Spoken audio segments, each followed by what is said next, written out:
میں ایک آیت پڑھتا ہوتا ہوں، اس سے مجھے بڑی تسلی ہوتی۔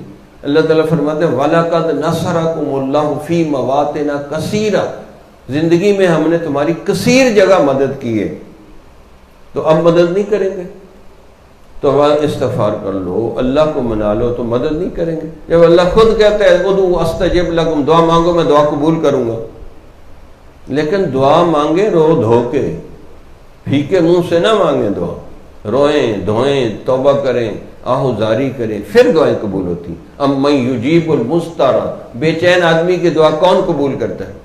تو اللہ بے چین آدمی کی دعا قبول کرتا ہے۔ تو ایک یہ سوچیں کہ ہر وقت میری آزمائش ہو رہی ہے، میں آزمائش میں ہوں، تو پھر بندے کو سکون ملتا ہے۔ اس کو کوئی زیادہ مشکل مصیبت آ جائے، وہ سمجھتا ہے اللہ کی طرف سے آزمائش آئی ہے، اللہ ہی اس کو دور کرے۔